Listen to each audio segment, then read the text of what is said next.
धाम के धने की जय। श्री कृष्ण कन्हैया लाल की जय। सतगुरु महाराज की जय। प्राणनाथ प्यारे की जय। बाईज महारानी की जय। छत्रसाल महाराज की जय। लालदास जी महाराज की जय। बिदक साहिब की जय।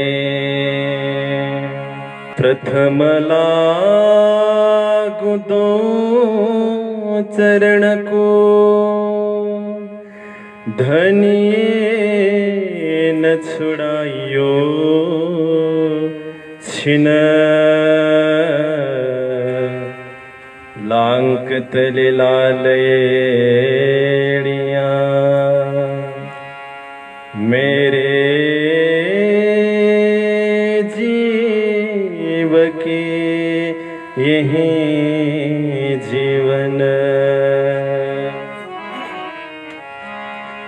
इन पाँव तले पड़ी रहो, धनी नजर खोलो बात न पलन वालों निरखु नेत्रे। मेरे जीव के यही जीवन। मेरे जीव के यही जीवन। भविष्य पुराण में राज कहे जुगचार, बचन जो है व्यास के ताकु करो विचार। बचन जो है व्यास के ताकु करो विचार। आत्मा का आधार, रो नयन का तारा, खाशी का खसम प्राण का प्यारा। सदघन चिदघन आनंद घन श्री राज जी एवं श्यामा जी को पवित्र चरण कमलवा प्रेम प्रणाम गर्दै उपस्थित तारतम सुधा का त्रिखावन्ती आत्माहरू, धामस्थ वडाभागी राश्यमा चरण अनुरागी, श्रद्धाश्वन भक्तिमगन प्राणाधार सुंदर साजी, सबैको पावन पवित्र चरण कमलमा मेरो सुमन नुमन वन्दन अभिनन्दन प्रेम प्रणामलाई स्वीकार गरिदिनुहोला। प्रणाम जी। सुन्दरबाई घुम्ती सत्संग समूह एवं बाइजुराज एकाई समिति कोटेश्वरको आयोजनमा आजबाट सञ्चालन हुन गइरहेको 15 दिनको वितक चर्चा कार्यक्रममा सबैलाई म स्वागत गर्छु। बडा आनन्दको अनुभूति भइरहेको छ, मन मुदित भइरहेको छ, बुद्धि निश्चल भएको छ, चित्तमा प्रसन्नताको अनुभूति भइरहेको छ भने आत्मा आह्लादित बनेको छ।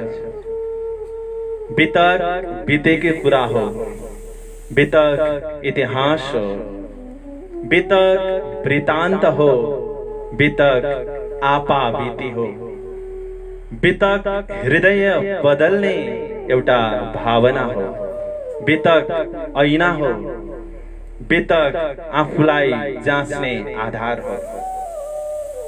बितकले के गर्छ? हृदयलाई कोमल बनाउँछ। साउनको महिना छ, आकाशबाट अविरल पानी बर्सिरहेको छ, माटोलाई अत्यन्तै नरम बनाइरहेको छ, माटोलाई मुलायम बनाइरहेको छ। नरम मात्रै होइन, पवित्र पनि बनाइरहेको छ, निर्विकार बनाइरहेको छ, अकलुषित बनाइरहेको छ। पानीले माटोका मैलाहरू माटोको विकारहरूलाई बगाएर खोलामा पुर्याइदिन्छ। खोला नदीमा जान्छ, नदी सागरमा जान्छ, अनि त्यही पानी पवित्र बनेर आकाश मार्गमा गएर बादलबाट बर्सिन थाल्छ। साउनको महिनामा वितक चर्चा वर्षिरहेको छ। परमात्माका अनमोल वाणीहरू, दिव्य वाणीहरू वर्षिरहेको छ। कहाँ? हाम्रो हृदय रूपी जमिनमा वर्षिरहेको छ। अनि त्यो जमिन भिजेको छ, किनकि पानी लागेपछि माटो भिज्छ। त्यस्तै बाढीको जल वर्षा भए पछाडि हाम्रो हृदय पनि भिजेर कोमल बनेको छ। जल सिंचिया खसम बोया बीज वतनका सो उग्या वाही रसम। खसमले के गरिदिनु भयो? वतनको बीज रोपिदिनु भयो। पानी पाएपछि माटोको कोमलतालाई प्राप्त गरे पछाडि त्यो बिउ पनि अंकुरित हुन्छ। बिउ अंकुरित भएर के हुन्छ? त्यसमा वृक्षमा फल लाग्छ। जस्तो हामीले बिउ रोपेका हुन्छौं, फल पनि त्यस्तै हुन्छ। भनेपछि कोमलता एउटा बिउले पनि खोज्दो रहेछ। त्यही कोमलता केले खोज्छ? वितकले पनि खोज्छ, बाढीले पनि खोज्छ। किनकि कोमलता नभइकन त्यहाँनेरि चुप्दैन, त्यहाँनेरि अडिँदैन। मामती प्राणनाथजी महाराज भन्नुहुन्छ, गल्या पखे बीजो घाट किम करी धासे, बीजा घाट बिना मोह जल किम रे मुकासे। गल्या पखे बीजो घाट न पग्लिएसम्म, न गलेसम्म दोस्रो आकार कसरी हुन सक्छ? किनकि परिवर्तन हुनुभन्दा पहिले पग्लन जरुरी छ। फलामलाई पनि विभिन्न प्रकारका आकार दिइन्छ। फलामबाट हँसिया पनि बन्छ, त्यही फलामबाट हथौडा पनि बन्छ, त्यही फलामबाट कुटे बन्छ, कोदालो बन्छ, काँटा बन्छ। तर त्यसलाई के गरिन्छ? आगोमा राखिन्छ। हुर हुर बल्दै गरेको आगोमा रातो बनाएर राखेर हथौडाले हिर्काएपछि अनि पाइन हाले पछाडि त्यसले आफ्नो आकार लिएर कार्य गर्न थाल्छ। त्यो तताउनु भनेको के गर्नु भन्दाखेरि त्यसलाई कोमल बनाउनको लागि आधार तयार गर्नु हो। एउटा फलाम पक्लियो भने, फलामले आफ्नो आकार परिवर्तन गर्यो भने त्यही फलामले सुधारेको एउटा स्याउको चानो परमात्माको लागि समर्पित हुन सक्छ। कुन ठाउँमा पुग्यो त्यो परिवर्तन भएपछि? त्यसकारण गल्या पखी बीजो घाट केम करी धासे, बीजा घाट बिना मोह जल केम रे मुकासे। तिमी देह भावबाट माथि उठेर आत्मा भावमा पुगेनौ भने परमात्मालाई कहाँ राख्छौ? किनकि परमात्माले त के भन्नुभएको छ? अर्श तुम्हारा मेरा दिल है, तुम आई करो आराम, सेज बिछाई रुच रुच के यही तुम्हारा विश्राम। अर्श तुम्हारा मेरा दिल है। के भनिएको छ त राज्य महाराजलाई? हे राज्य महाराज, तपाईको परम धाम त मेरो दिल हो। राज्य महाराज को परम धामलाई दिलमा राख्नको लागि दिलमा पात्रता चाहिन्छ कि चाहिँदैन? राज्य महाराजलाई केमा राख्ने? दिलमा राख्ने। राज्य महाराजले दिलमा राख्नको लागि के गर्नुपर्छ? देह भावबाट उठेर आत्मा भावमा जानुपर्छ। आकार बदलिनु भनेको यही हो। अर्को अपनापन आउनुपर्छ, अनि अर्को परोक्ष भावबाट माथि उठेर प्रत्यक्ष भावमा आउनुपर्छ। किनकि तुम दुल्हा में दुल्हन और न जानो बात, इश्कसो सेवा करो सब अंगो साक्षात। तपाई मेरो दुल्हा हुनुहुन्छ र म तपाईकी दुल्ही हुँ। मलाई अरु केही कुरा थाहा छैन। यो प्रत्यक्ष भाव हो कि होइन? एउटैमा अनन्य न अन्य इति, अनन्य अरु होइन, एउटै। त्यसलाई अनन्य भनिन्छ। त्यो प्रत्यक्ष भाव हृदयमा आए पछाडि मोहजल तर्न सकिन्छ। त्यसैले वितकले के गर्छ, जीव भावबाट माथि उठाएर आत्मा भावमा पुर्याइदिन्छ, हाम्रो भित्र कोमलता ल्याउँछ, जाति स्मरण गराउँछ अनि भ्रम मेटाइदिन्छ। महामती प्राणजी महाराजले कलश ग्रन्थको पहिलो चौपाईमा भन्नुभयो, हिन्दुस्तानीवाला, सुनियो बानी सुहागनी होती जो अकथ अगम, सो वितक कहूं तुमको उड़ जासी शव भरम। सुनियो बाणी सुहागनी, हे सुहागिन आत्माहरू, म जुन बाणी बोल्न गइरहेको छु त्यसलाई सुन। होती जो अकथ अगम, जुन म बोल्न गइरहेको छु त्यो अकथ थियो, अगम थियो, कहिलेसम्म, तारतम नआउँदासम्मको लागि। प्राणजी महाराजले भन्नुभयो नि रास ग्रन्थमा पनि, ते माटे तमै सुन जो साथ एक कहो अनुपम बात। म जुन कुरा गर्दै गइरहेको छु, जुन कुरा गर्न गइरहेको छु त्यो एउटा अनुपम कुरा हो, अद्वितीय कुरा हो, कसैले कथेको थिएन, कसैले सोचेको थिएन। 4.5 वर्ष पहिले आएर आजसम्म कसैले नसोचेको, कसैले नभनेको कुरा भन्छु भन्दै हुनुहुन्छ भने त्यसमा केही न केही खास कारण त होला सुन्दर साथी। सिधा दिमागले पनि त्यो सोच्न सकिन्छ। अगाडि भन्नुहुन्छ, सो वितक कहूं तुमको उड जासी शव भरम। त्यो वितक म तिमीलाई सुनाउन गइरहेको छु जसबाट सम्पूर्ण भ्रमहरू मेटिएर जानेछन्। वितक सुनेपछि के भयो, भ्रम मेटियो। हनुमानजीले के भ्रम पालेर बस्नु भएको थियो, म त उड्न सक्दिन, यत्रो विशाल सागरलाई म कसरी पार गरौं, म त एउटा सामान्य भन्दा सामान्य बाँदर हुँ। यति मात्रै सोच्नु भएको थियो नि, त्यो नै वास्तवमा भ्रम हो।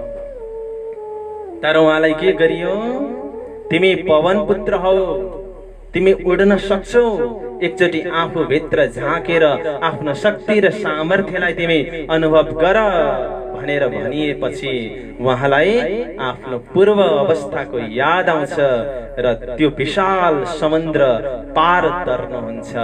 त्यो केले गरायो, आफ्नै वितक सुनेर आफै जागृत हुनुभयो।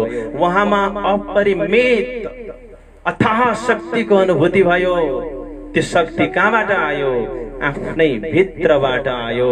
र ब्रह्मात्मालाई यदि जागृत गर्नु छ भने ब्रह्मात्मालाई के गरिन्छ, याद मात्रै दिलाइन्छ, अरु केही गर्नु पर्दैन। किनकि राजी महाराजले धाममै पहिले नै भन्नुभएको छ, जब याद तुम्हें मैं आऊंगा तब ही बैठोगे जाग। खेलमा गएर एकचोटि याद मात्रै गर्यो भने तुरन्त आफूले आफूलाई परम धाममा जागृत अवस्थामा पाउने छौ। राजी महाराजले यो भन्नुभएको छ परम धाममा भने यदि ब्रह्मात्माहरूको प्राण प्रतिष्ठा गर्नु छ भने एउटा मूर्तिलाई सजीव गर्नको लागि, पूजा गर्न योग्य बनाउनको लागि के गरिन्छ, प्राण प्रतिष्ठा गरिन्छ भने ब्रह्मात्मालाई सिर्फ याद दिलाइन्छ। याद दिलाएपछि आफू भित्रको असाधारण शक्ति सामर्थ्य एकाएक अनुभव हुँदै जान्छ। अरे त्यो 25 पक्ष परम धाममा विचरण गर्नेवाला अरु कोही नभएर म नै रहेछु, यो अनुभूति हुन थाल्छ। वृन्दावनको कुञ्ज गलीहरूमा दहीको मटकी बोकेर मथुरा जानेहरू कोही नभएर म आफै रहेछु, यो अनुभूति हुन थाल्छ। जमुनाजीमा कम्मरमा गाग्री बोकेर जल लिन जानेहरू कोही नभएर म आफै रहेछु, यो अनुभव हुन थाल्छ। किनकि भित्र अंकुरमा त्यो अनुभव पनि सँगै आएको छ। अनुभव नभइकन याद गर्न सकिँदैन, अनुभव नभइकन याद हुँदैन, त्यो असम्भव छ। तर जसले अनुभव गरेको छ उसले मात्रै याद गर्न सक्छ। र ती अनुभवी आत्माहरू भनेको कोन त भन्दाखेरि ब्रह्मात्माहरू। तिमीहरू परम धाममा थियो, ब्रजमा आयो, रासमा गयो भनिरहँदाखेरि साँच्चीकै आँखा बन्द गर्दाखेरि 25 पक्षीय परम धाम भित्र आफू बसेको अनुभूति हुन्छ। त्यो केले गर्छ, वितकले गर्छ। बितक भनेको जीवनै हो। वास्तवमा रामायण हामी पढ्छौं, भागवत पढ्छौं। रामायण भनेको रामको बितक हो। भागवत कसको बितक हो? कृष्णको बितक हो। अनि कलियुगमा त बुद्ध कल्की अवतारको कुरा गरिएको छ, उसको बितक होइ। बुद्ध कल्कीको बितक चाहिएन हो। त्यो बितक चाहिँ हाम्रो अगाडि जुन हामीले पत्र आएका छौं, बुद्ध कल्कीको बितक त्यही नै हो। बितक भित्र 3 स्वरूपकी बितक भन्ने चर्चा आउँछ। उन स्वरूपकी बितक भन्दाखेरि राज्य श्यामाजी ब्रह्मात्माहरूको बितक भन्ने अर्थ लाग्छ।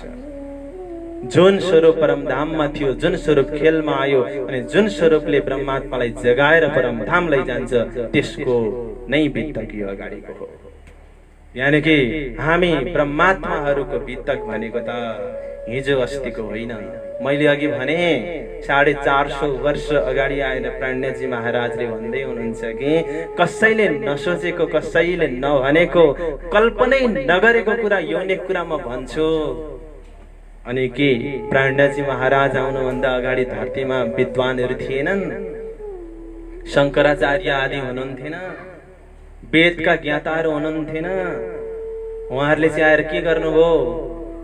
पञ्चवासनहरूले आएर के गरे? सपनाको बुद्धिबाट जति गर्न सम्भव थियो उनीहरूले त्यति मात्रै गरे। तर जागृत बुद्धि त आएको थिएन। जागृत बुद्धि कहिले आयो? जब सद्गुरु महाराज प्राकट्य हुनुभयो र 40 वर्षसम्म खोज गर्नुभयो, तब जागृत बुद्धि अनुभव हुन थालेर राजी महाराजको दर्शन प्राप्त भयो। त्यस पछाडि फेरि जागृत बुद्धि चुप्प लागेर बस्यो। के गर्दै बस्यो? सद्गुरु महाराजको चर्चाको आनन्द लिएर बस्यो। र फेरि कहाँनेरि 1735 मा हरिद्वारमा गएर आफ्नो आवाज बुलन्द गर्यो र महामती प्राणजी महाराजलाई विजय अभिनन्द निष्कलङ्क बुद्धावतारको खिताब दिलायो। हो, त्यो जागृत बुद्धि चाहिँ आजसम्म कसैकोमा थिएन, किनकि उनीहरू त्यसको अधिकारी पनि थिएनन्। अधिकारी चाहिन्छ, पात्रता चाहिन्छ, त्यसै हुँदैन यो चिज। परमात्माले जसलाई अनुग्रह गर्नुहुन्छ, कृपा गर्नुहुन्छ, उसैलाई मात्रै यो सम्भव छ, अरूलाई यो सम्भवै छैन। खासमा भन्ने हो भने त यो जुन वाणी छ, यो दिव्य वाणी छ, अखण्ड वाणी छ, त्यो वाणी भन्ने वाला नै परमात्मा हुनुहुन्छ। किनकि इन्द्रावतीको मुखारविन्दबाट जुन वाणी आयो, सद्गुरु महाराजको मुखारविन्दबाट जुन वाणी आयो, त्यो त परमात्माले नै भित्र बसेर बोलाउनु भएको हो नि। उहाँहरू भनेको त माध्यम मात्रै हो। नत्र भने इन्द्रावतीले भन्नु हुँदैन थियो होला, न काई मनमा न काई चित्त, न काई मारी हृदय ए बणी मत, एक वचन समु नव कहवाए, ए तो आप यो जाने पुरतणौ दरियाय। जुन कुरा अभिव्यक्त भइरहेको छ मेरो मुखबाट, आफै अचम्मित पुलकित बनेर प्राणजी महाराज भन्नुहुन्छ कि यो कुरा त मेरो मनमा पनि थिएन, जुन कुरा मेरो मुखबाट निस्किरहेको छ। जाक्यो मारो नवजकाय भन्नुभएको छ। कहाँ? बेहद्द वाणीको प्रकरणमा। मैले रोक्दा पनि रोकिएन, यो मेरो बसको गोरै भएन। यो न काहीँ चित्त, न त चित्तमा थियो, न त मसँग त्यत्रो ठुलो बुद्धि नै थियो। एक वचन समु नव कहवाए, एक वचन पनि परमात्माको सिधा भन्न सक्ने सामर्थ्यमा, औकातमा, योग्यतामा म थिएन। तर ए तो आप यो जानो पुरतणो दरियाय। यो त यस्तो लाग्छ जसरी सागरमा अनन्त अनन्त लहरहरू उठिरहेको हुन्छ, त्यसै गरी नै त्यस्तै भाँति यो आइरहेको छ। म त एउटा माध्यम मात्रै हुँ, म त एउटा कालवत मात्रै हुँ। यसलाई त प्राण प्रतिष्ठा गर्ने शोभा त मेरो धनीलाई जान्छ भन्नुभएको छ। त्यसकारण यो बितक भनेको 450 वर्ष हिजो अस्तिको घटना। तर बातुनी ढङ्गबाट हेर्ने हो भने हाम्रो परमात्माको बितक भनेको त परमधामबाटै सुरु भएको हो। थाहा मात्रै 450 वर्ष पहिले पाएको, तर छन चाहिँ सृष्टिको आदिकालदेखि नै थियो। यो अर्थमा बुझ्नुपर्छ। मामती प्राणजी महाराजले भन्नुभयो, न ईश्वर न मूल प्रकृति ता दिन कि कहूँ आपा बीती। जब ईश्वर पनि उत्पन्न भएको थिएनन्, मूल प्रकृति पनि उत्पन्न भएको थिएन, त्यति बेला ब्रह्मात्माको अलग एउटा अस्तित्व थियो। ब्रह्मात्माको आफ्नो वितक थियो, ब्रह्मात्माको आफ्नो इतिहास थियो। म त्यसलाई अब भन्न गइरहेको छु। दिव्य ब्रह्मपुर धाममा, परम धाममा ब्रह्मात्माहरू अनादिकालदेखि राज्य महाराजको प्रेमको सागरमा डुबिरहेका थिए। कति बेला? जति बेला सृष्टि बनेकै थिएन, जति बेला कार्य ब्रह्मको उत्पत्ति भएकै थिएन, त्यति बेला पनि ब्रह्मात्माहरू परमधाममा लीला गर्ने गर्दथे। कसको साथमा? अक्षरातीतको साथमा, उहाँको आह्लादिनी शक्तिको साथमा, जसलाई तारतमले आफ्नै टर्मिनोलोजीमा भन्यो। अक्षरातीतलाई श्री राज्य भन्यो, अक्षरातीतलाई धनी भन्यो होला, विश्वको लागि प्रभु होलान्, तर मेरो लागि उहाँ धनी हुनुहुन्छ। धनी मेरा प्रभु विश्वका। उहाँलाई प्यारो नामले हामी राज्य महाराज भनेर बोलाउँछौँ। हुन त उहाँ अक्षरातीत हुनुहुन्छ, तर उनको अर्धाङ्गिनीलाई प्यारो नामले बोलाउने अधिकार हुन्छ। हामी त्यही अधिकारको सदुपयोग गरेको मात्रै हो। उहाँको आह्लादिनी शक्तिलाई बडी रोह भन्छ तारतमले, ठकुरानीजी भन्छ, श्यामाजी भन्छ, अनि ब्रह्मात्माहरूलाई तारतमको आफ्नो शब्दले के भन्छ? ब्रह्मात्माहरूलाई सखी भन्छ, अरबाई भन्छ, सुन्दर साथ भन्छ, रुह भन्छ, शैया भन्छ। आफ्नो, त्यसकारण आफ्नो शब्द प्रयोग गर्न पाइन्छ। अब म तारतमकै टर्मिनोलोजी भित्र बसेर बोल्छु। परमधाममा राज्य महाराज, श्यामाजी र सखीहरू बीच अनन्त अनन्त लीला हुन्थ्यो परमधाममा। राज्य महाराजले सोच्नुभयो कि मेरो आत्माहरूलाई प्रेमको पहिचान हुन सकेन, किनकि प्रेमै प्रेम छ भने प्रेमको महत्व थाहा हुँदैन। गुल्यै मात्रै भयो भने गुल्यको महत्व थाहा हुँदैन। अलिकति तितो खाए पछाडि मात्रै ए गुल्य त मिठो हुँदो रहेछ थाहा हुन्छ। असत जड दुःख नदेखेसम्म सच्चिदानन्दको अनुभव हुन सक्दैन। त्यसकारणले राज्य महाराजले अब म खेल देखाउँछु भन्ने सोच बनाउनु भयो।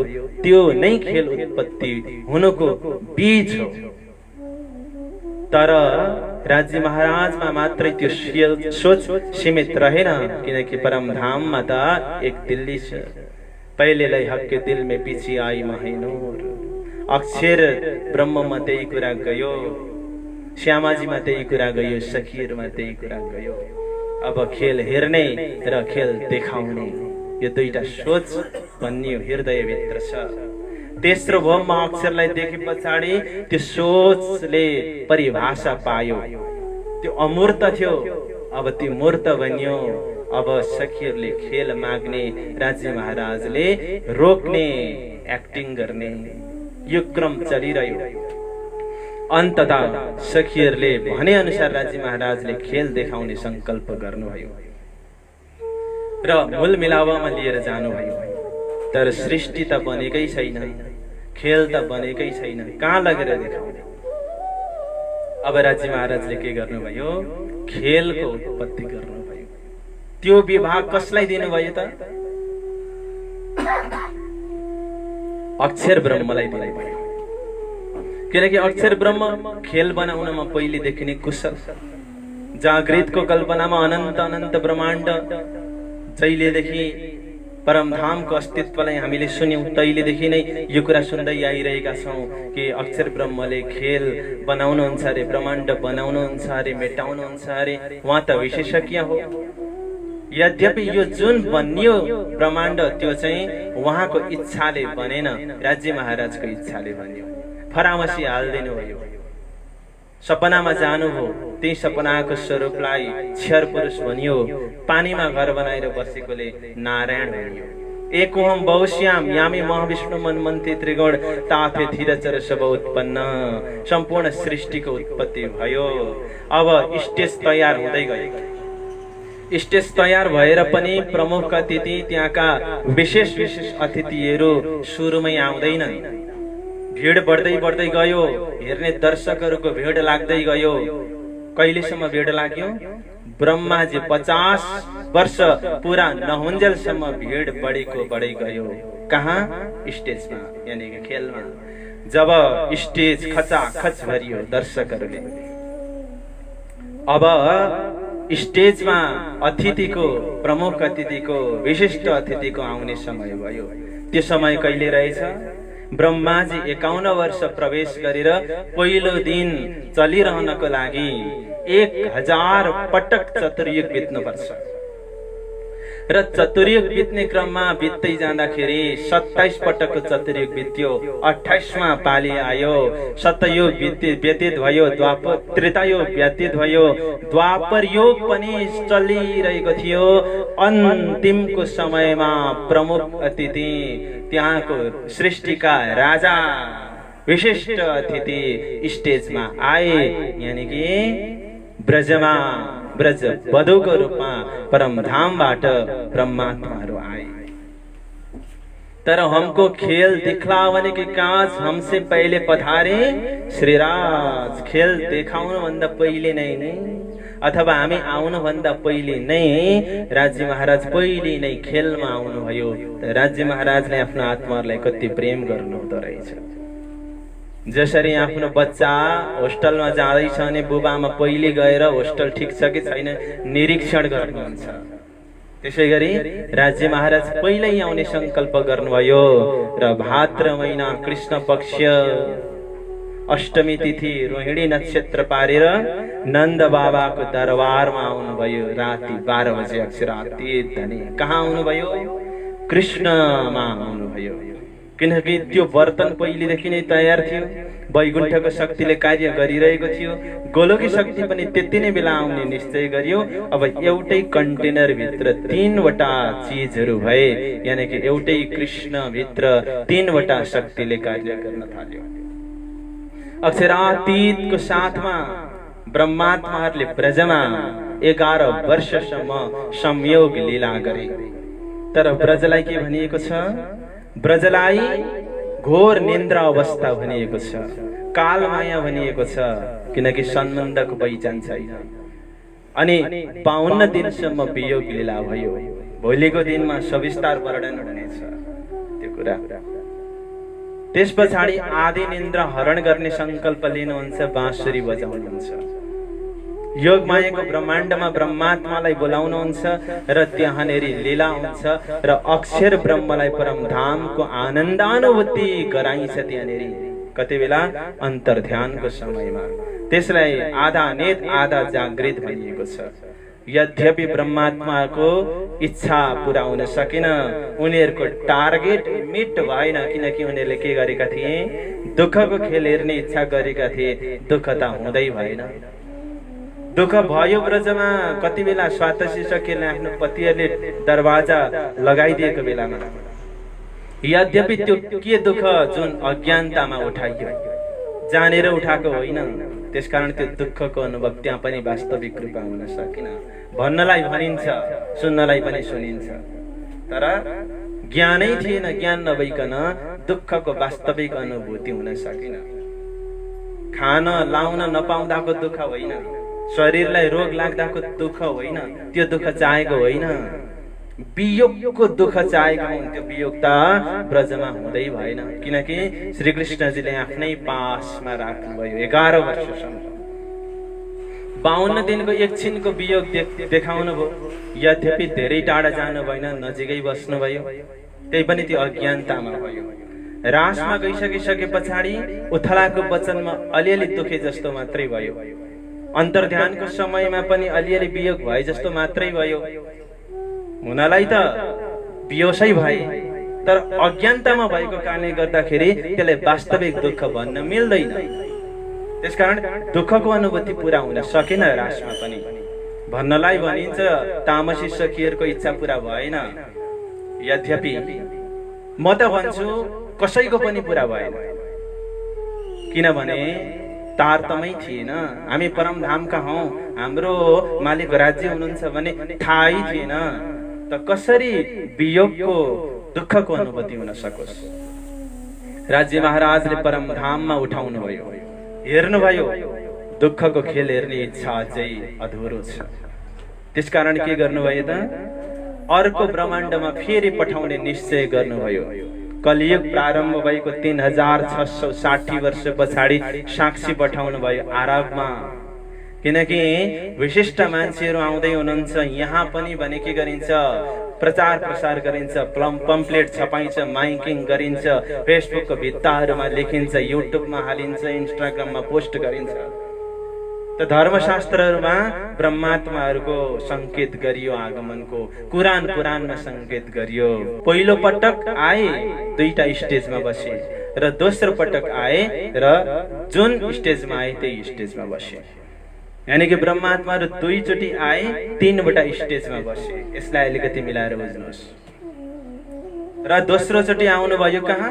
तेस्रो स्टेजमा, किनकि पहिलो चोटि आउँदाखेरि उहाँहरूले 2टा स्टेजमा खेल हेर्नुभयो।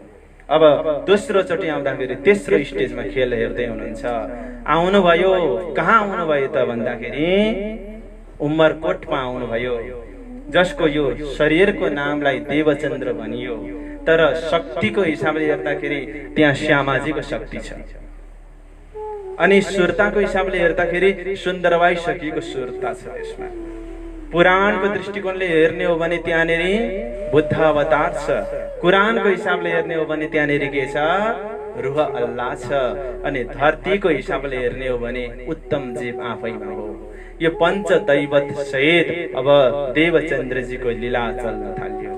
बालककालदेखि नै अद्भुत प्रकारको लीला गर्दै गर्दै जानुभयो। कस्तो खालका लीला गर्नुभयो त्यो पछि सुन्नेछौँ। आज हजुरलाई संकेत मात्रै गर्नेछु। 11 वर्षको उमेरमा मैं कौन कहाँ थे आइया कहाँ मेरो भरतार, 5 वर्षदेखि आत्मामा उब्जिएको शब्दहरू 11 वर्षको उमेरमा मुखबाट अभिव्यक्त हुन थाल्यो। कच्छ जानुभयो, त्यही बस्न मन लाग्यो। पिताजीको करले घर फर्केर आउनुभयो। शरीर त आयो तर मन आएन। घरमा के भयो? खटपटी भयो। घर में खटपट रहे, मन में रहे बैराग, दुनि से बैर रहे, उन्हें देखे लगे आग। विक्रम सम्वत 1638 मा अशोक शुक्ल पक्ष चतुर्दशीको तिथिमा आउनु भएको जुन दिव्य बालक हुनुहुन्छ, 11 वर्ष पछाडि के गर्नुभयो? कच्छमा जानुभयो। त्यस पछाडि उतै बस्ने चाहना भयो। फेरि घरमा फर्केर आउँदाखेरि घरमा बस्न सक्नु भएन, किनकि मनभरि वैराग्य छ। दुनियाँको रङ्गी चङ्गी हेरेर बस्न कसलाई मन लाग्छ? बिस्तारै भाग्ने प्रयत्न गर्नुभयो, किनकि छलबाट भाग्नेहरूले नै छललाई जितेका छन्। 17 वर्षको उमेरमा घरबाट निस्किनु हुन्छ। एक्लै मरुभूमिको यात्रा, बाटो थाहा छैन, गन्तव्य कहाँ हो थाहा छैन, साथी को हो चिनेको छैन, तैपनि निस्किनु भयो। बाटोमा मरुभूमिको यात्रामा हुकुमको स्वरूपबाट सिपाहीको भेषमा राज्य महाराजले पहिलो दर्शन दिनुभयो। त्यस पछाडि उहाँको हृदय पनि बदलियो, किनकि उहाँले बालककालमा भन्ने गर्नुहुन्थ्यो परमात्मा कहाँ हुनुहुन्छ, उहाँलाई अरूले भन्ने गर्थे माथि हुनुहुन्छ। तर पहिलो दर्शन प्राप्त गरे पछाडि न परमात्मा माथि हुनुहुन्छ न तल हुनुहुन्छ, परमात्मा त साथैमा हुनुहुँदो रहेछ भन्ने कुराको अनुभूति भयो। ए तेहेकै मेरा खाबन्द, उनै मेरो मालिक हुनुहुन्छ, यो अनुभूति उहाँलाई भयो। जसलाई मैले आजसम्म खोजिरहेको छु उसले पनि मलाई खोजिरहेको छ। यो परिवर्तनको महसुस उहाँको हृदयमा आयो। यह तो देहकी कुवा धनी है मेरे हाजिर, धनी टाढा हुनुहुन्न नजिकै हुनुहुन्छ। मलाई दुःख पर्दाखेरि धनी हात दिएर मलाई उतार्नको लागि आउनुहुन्छ, यो कुरा थाहा भयो। शे रक्षे नजिक हक्क प्राणनली भन्दा पनि नजिक परमात्मा हुनुहुन्छ। जहाँ हो तहाँ नजिकमै, जहाँ हुनुहुन्छ नजिकमै हुनुहुन्छ, यो अनुभूति हो। अब यो दृढ संकल्प, यो डिटर्मिनेसन उहाँको हृदयमा आइसके पछाडि अब त उहाँको तन मन वचन सबै परमात्मा प्रति लक्षित भयो। यद्यपि संसारको नियमले गुरु गरेर शिक्षा प्राप्त गर्नुपर्छ, महापुरुष भए पनि संसारको नियमलाई पालना गर्नुपर्छ, किनकि कर्मको सन्देश संसारलाई सिकाउनुपर्छ। राम भगवान विष्णु स्वयं आउनु भएर पनि गुरु गर्नुभयो। एउटा साधारण मनुष्य जस्तो भएर रावणसँग युद्ध गर्नुभयो, किनकि संसारलाई पाठ सिकाउनु पर्ने थियो कि एउटा साधारण भन्दा साधारण मनुष्यको शक्ति पनि उसले मेहनत गर्यो भने धेरै ठुलो हुन्छ। यो आशावादिता संसारलाई सिकाउनु परेको थियो। कृष्णले पनि कर्म गर्नुभयो, गुरु गर्नुभयो। अब सद्गुरु महाराजले पनि सोच्नुभयो मैले गुरु गर्नुपर्छ। भोजनगर जानु, कच्छमा जानुभयो। कच्छमा 4 वर्षसम्म खोज गर्नुहुन्छ। सबैभन्दा पहिले देवालयमा जानुहुन्छ। आत्मकल्याणको उत्तम माध्यम नदेखे पछाडि अगाडि बढ्नुहुन्छ, किनकि एउटालाई छोड्ने र अर्कोलाई पकड्ने कार्य खोजी आत्माले गर्नै पर्छ, किनकि विवेचन बिनाको खोजको कुनै अर्थ हुँदैन। त्यस पछाडि जानुभयो सन्यासीकोमा, फेरि कनफट्टेकोमा जानुभयो, कापडी कलन्दरकोमा जानुभयो, हिनलाजकोमा जानुभयो, मुल्लाहरूसँग पनि संगत गर्नुभयो। अझै अगाडि बढ्नुहुन्छ, ब्राह्मणहरूसँग बसेर 2.5 वर्षसम्म वेदहरूको अध्ययन गर्नुहुन्छ। शास्त्र जति सबै पढिसक्नुभयो, साधना जति सबै गरिसक्नुभयो।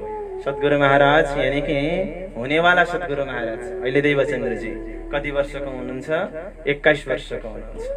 अब 21 वर्षको उमेरमा कहाँ पुग्नुभयो? भोजनगर पुग्नुभयो।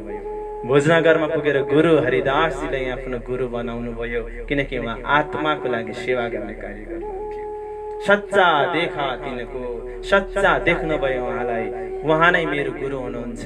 उहाँको आत्माले त्यो निश्चय गर्यो, इन ठिकाना आएगे आत्मा पायो करार।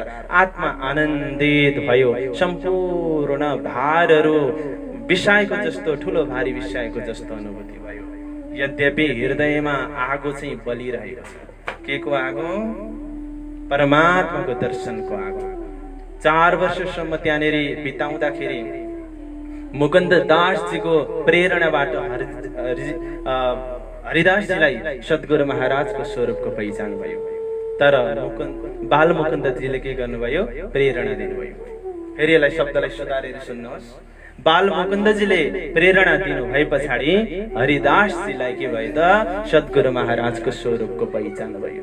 चरण पर्नुभयो, तपाईँ त परमात्माको स्वरूप हुनुहुन्छ, तपाईको चरणमा पर्छु। गुरुले शिष्यलाई प्रणाम गर्न थाल्नुभयो। यो त उल्टो नदी बग्न थाल्यो, यो त सही भएन, यसले त कुनै शोभा दिएन, किनकि महापुरुषले संसारको मर्यादालाई पनि तोड्न मिल्दैन।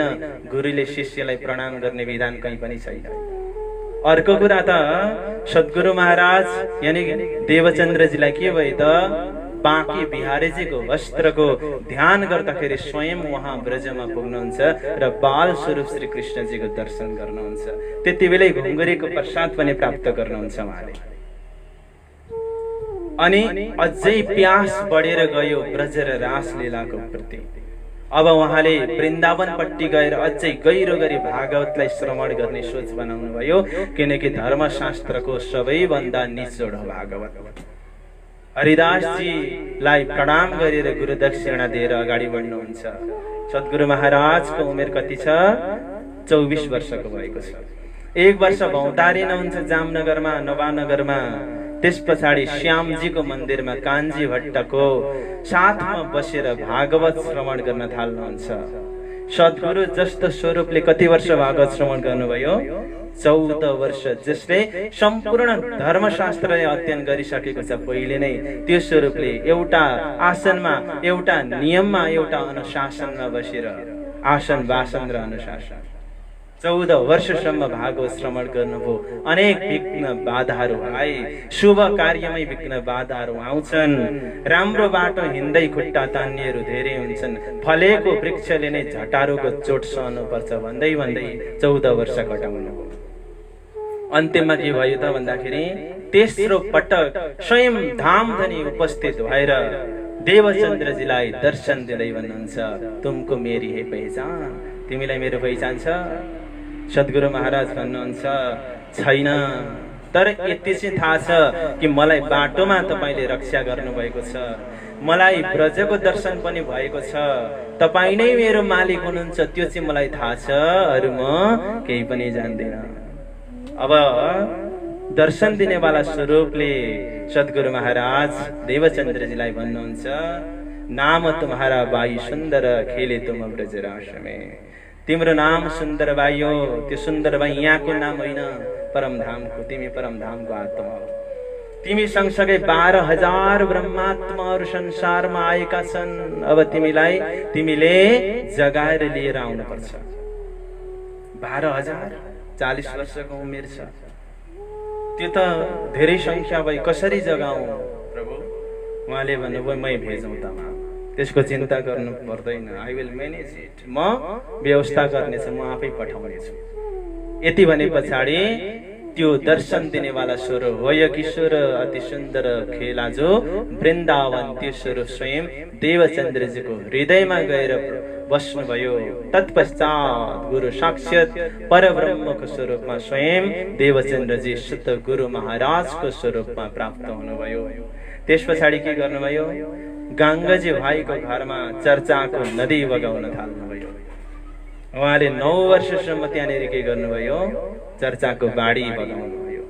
सुन्दर साथहरूको जमात बढ्दै गयो, भिड बढ्दैछ।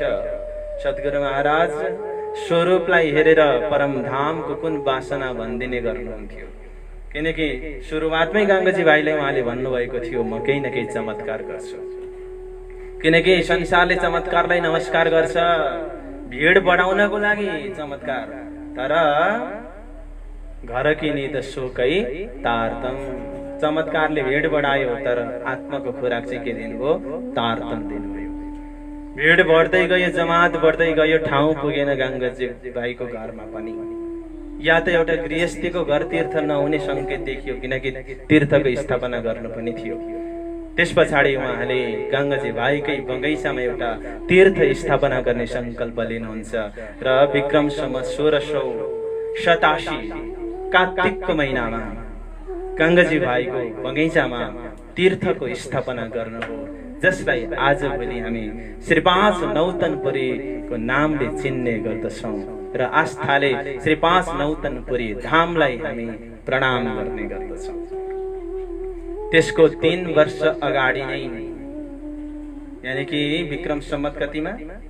1675। 3 वर्ष अगाडि भनेको कतिको 3 वर्ष? विक्रम सम्वत 1678 को 3 वर्ष अगाडि, किनकि 1678 मा उहाँले तारतम प्राप्त गर्नुभएको हो। धरतीमा एउटा दिव्य बालक प्रकट भइसकेको थियो, किनकि ठुलो कार्य गराउनु छ, महान कार्य गराउनु छ भने घराना पनि राज्य महाराजले परमात्माले त्यस्तै हेर्नुहुन्छ।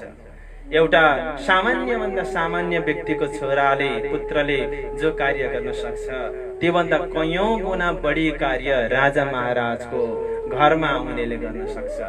यो परमात्मालाई थाहा छ र परमात्माले के गर्नुभयो? मन्त्रीको घरमा पठाइदिनु भयो। कसलाई? इन्द्रावतीलाई, आफ्नै शक्ति दिएर। धरतीको हिसाबले हेर्ने हो भने उहाँ के हुनुहुन्छ? उत्तम जीव हुनुहुन्छ। पुराणले जसलाई के भनेको थियो? कल्की अवतार भनेको थियो। कुरानले जसले के भनेको थियो? इमाम मेहेदी भनेको थियो। सुरता कसको छ? इन्द्रावतीको छ। अनि शक्ति कसको छ? राज्य महाराजको छ। यद्यपि सामान्य बालक बनेर रहनु भएको छ।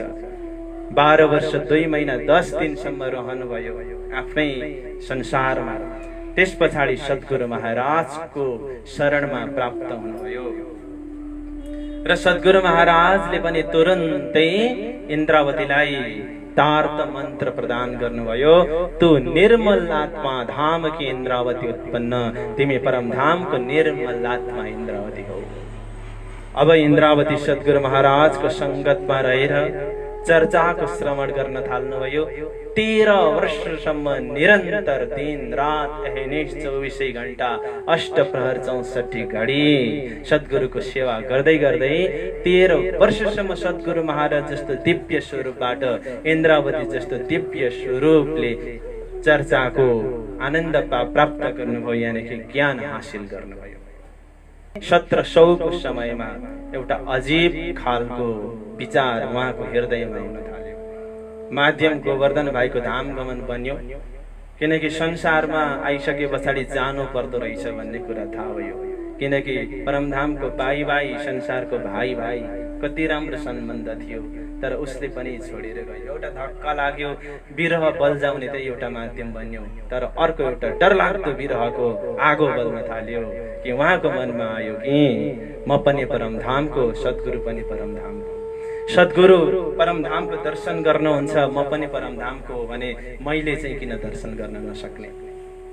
उहाँ कोशिश गर्नुहुन्छ परमधाममा जागृत हुने, निज नयनद्वारा परमात्मालाई अनि परमधामलाई हेर्ने, तर सक्नुहुन्न। अब उहाँले ममा पो अवगुण छ कि भनेर अवगुण निकाल्ने प्रयत्न गर्नुहुन्छ। धेरै प्रकारका कसरतहरू गर्नुहुन्छ, कसौटीमा आफूलाई उतार्नुहुन्छ, शरीर छुट्ने अवस्था बनो। तैपनि सद्गुरु महाराजले भन्न सक्नु भएको छैन। सद्गुरु महाराजले सोध्दै गइसके पछाडि तिम्रो मनमा जे छ त्यही भन भने पछाडि भन्नुहुन्छ तपाईले दर्शन गर्ने, मैले किन दर्शन गर्न नसक्ने? सद्गुरु महाराज भन्नुहुन्छ यो त हुकुमको कुरा हो, एउटै स्थानबाट यो सम्भव छ। यदि परमधामकै दर्शन गर्ने हो भने मलाई निकालेर फाल्देऊ, आफू सिंहासनमा बस्छु। सद्गुरु महाराजले यो कठोर वचन बोले पछाडि उहाँको चित्त पछाडि हट्यो, बेला भएको रहेनछ भन्ने कुरा थाहा पाउनु र सद्गुरु महाराजलाई चिन्ता लाग्न थाल्यो। अब के इन्द्रावतीको शरीर त जाने होइन, कसरी रहन्छन् यिनै शरीरमा? के मायाको कार्य दिनु पर्यो भनेर अहमदाबाद पठाउनुहुन्छ, 4 दिनमै फर्केर आउनुहुन्छ। त्यता पनि मायाको कार्यलाई पनि जित्नुभयो। अब अलिकति ठुलो कार्य दिनु पर्यो भनेर आरब पठाउनुहुन्छ। अब धामधनी स्वरूपसँगको वियोगको यात्रा सुरु भयो। यद्यपि हृदयमा मिलनको आशा छ, किनकि 5 वर्ष पछाडि त म आइहाल्छु नि, त्यसपछि मेरो सद्गुरुलाई म दर्शन गर्न सकिहाल्छु नि। सद्गुरुको छविलाई हृदयमा सजाएर समुद्रको यात्रा गरेर अगाडि बढ्नुहुन्छ। 40 दिनसम्म पानीको यात्रा गर्नुहुन्छ, जोखिमहरूलाई सहन गर्दै। आरबमा बस्नुहुन्छ 5 वर्ष, फेरि फर्केर आउनुहुन्छ 1708 मा। तर त्यहाँ धेरै षड्यन्त्रहरू भए। महाकारणबाट हेर्ने हो भने यसका धेरै प्रकारका अर्थहरू निस्किन्छन्, त्यो पछि म प्रसङ्गमा हजुरलाई भन्ने छु। के भयो भन्दाखेरि 1708 मा सद्गुरु महाराजले प्रणामको अस्वीकार गर्नुभयो, यानि कि मुख फिराइदिनु भयो। अब इन्द्रावतीलाई विरहमा अझै घिउ थपिएको जस्तो महसुस भयो। अहिलेसम्म त शरीरको मात्रै वियोग छ, किनकि मिलनको आशा त झन् झाँगिएर हृदयमा आएको छ। अब त त्यो मिलनको आशाको अंकुरण पनि भाँचियो, मेटिएर गयो। अब त दिलको पनि वियोग सुरु हुन थाल्यो। 2 वर्ष घरमै बस्नुहुन्छ। 5 मिनेटको बाटो पर्तिर चाडपर्वमा भेला हुन्छन्। सद्गुरु महाराजको जय जयकार, धामको चितवनी हुन्छ। घरको छेउमा घरबाट आवाज सुनिँदैछ, जान सक्ने अवस्था छैन। नबोलाइकन म कता जाउँ, किनकि मैले त्यत्रो रोएर आँसुको खोला बगाएको छु, त्यसको मेरो इज्जत भएको छैन। फेरि त्यस्तै गर्नुभयो भने म संसारमा बाँच्न सक्दिनँ। सद्गुरु महाराज भन्दा त म पहिले अगाडि जान पनि चाहन्न, किनकि खेलमा धनी मिलनको आनन्द जो मैले प्राप्त गर्नु छ। यसरी तडपिँदै तडपिँदै 2 वर्ष बस्नुभयो। षट्ऋतु ग्रन्थमा यसको भाव छ, पछि प्रसङ्गमा अझै आउने छ यसको अझै व्याख्या। 10 सम्म घरमा बस्नुभयो, 1710 सम्म। त्यस पछाडि फेरि धरोल जानुहुन्छ, कलाजीको पासमा गएर 2 वर्ष मन्त्री पद सम्हाल्नुहुन्छ। सद्गुरु महाराजले 9 पटक बोलाउनुहुन्छ। यद्यपि खबर दिनेले सही खबर दिँदैनन्। खबर दिनेले जब बालबाईले जब सद्गुरु महाराज धाम जान सक्नु भएन, तिमीलाई बोलाउनु भएको छ भने पछाडि तुरुन्तै त्यहाँबाट निवृत्त भएर आउनुहुन्छ र विक्रम सम्वत 1712 मा भदौको महिना छ, त्यो समयमा मिलन हुन्छ। र के हुन्छ भन्दा 22 दिनसम्म सद्गुरु महाराजको उहाँले संगत गर्न पाउनुहुन्छ। अब त यत्रो 9 सालको वियोग पछाडि सद्गुरु महाराजलाई फेरि पाइएको छ। कति कुराहरू भन्नु छ, मनका वेदनाहरू, हाँसो आँसु, खुसी रोदन सबै सेयर गर्नु छ भन्ने एउटा ठुलो आशाको गठरी बाँधेर बस्नु भएको थियो। तर 22 दिनभन्दा बढी बस्ने भाग्य इन्द्रावतीमा लेखिएको रहेनछ। सद्गुरु महाराजलाई दैवले खोसेर लग्यो, यानी कि सद्गुरु महाराजले आफ्नो देहको यात्रा पूरा गर्नुभयो।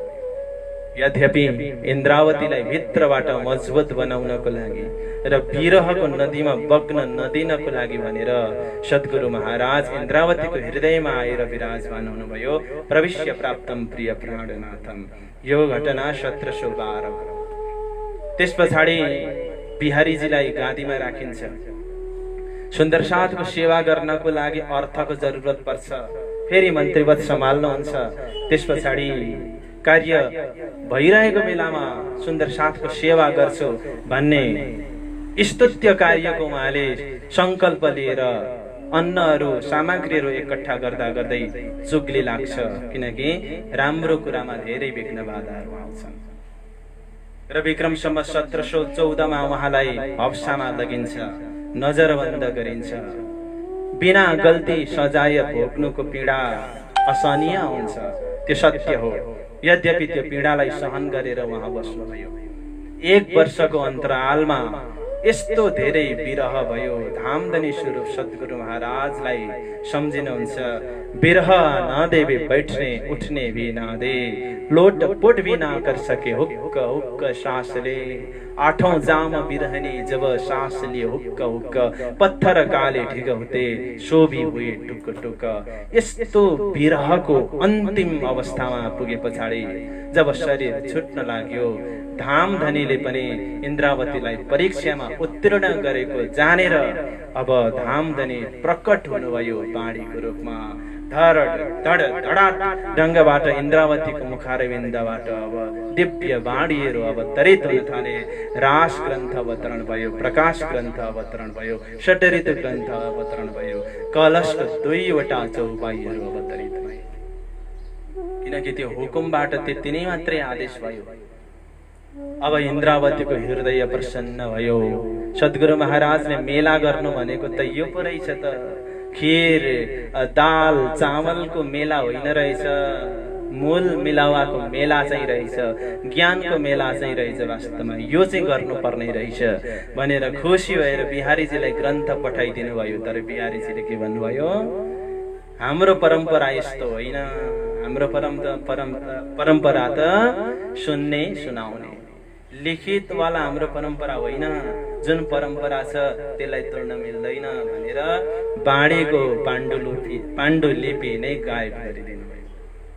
अब इन्द्रावतीले सोच्नुहुन्छ एकै ठाउँमा बसेर अब धर्मको प्रचार हुन सम्भव छैन, किनकि प्रचार गर्नेले ठाउँ ठाउँमा जानुपर्छ, जग्गा जग्गा जानुपर्छ।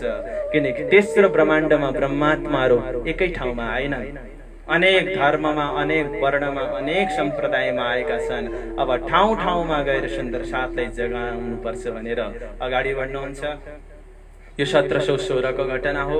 जुनागढमा जानुहुन्छ, जाँदै गर्दाखेरि धोराजीमा तेज कुँवरी यानी कि बाइजो महारानीसँग उहाँको भेट हुन्छ।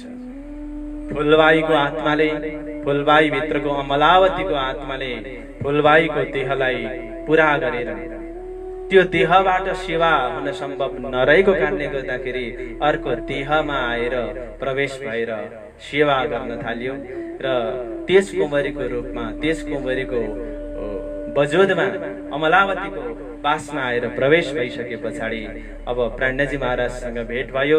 यद्यपि प्राणजी महाराजले भविष्यमा बोलाउने वचन व्यक्त गरेर अगाडि बढ्नुहुन्छ। जुनागढमा कति बस्नुहुन्छ?